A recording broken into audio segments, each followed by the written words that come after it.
Once you absconded, you will come out from that organization without any relieving documents, but you will realize about the impact when your new organization asks relief letter during the background verification process.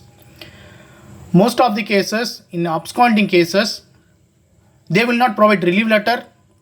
The aim of the action is you need to come and revisit the organization. You need to come back to the organization. That is why they are marking your exit status as absconding. Okay.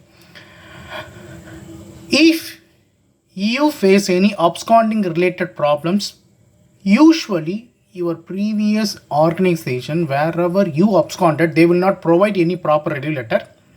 But you can write email to them.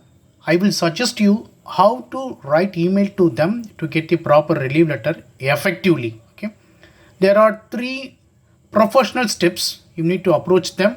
Usually absconding is not healthy things. I will not encourage that.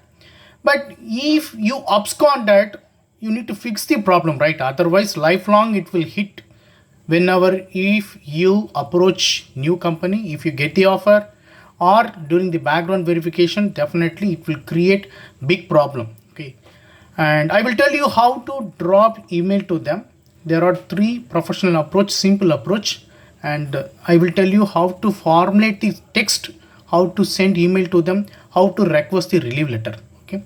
If you approach them in positive direction, in positive attitude, there might be a chance you will get the relieving letter. Okay. If you are really interested, you can drop email to me. Definitely I will help you. Thank you so much for watching this video. Have a wonderful day. Please share this video to your friends. Always support us. Thank you so much. Take care. Bye bye.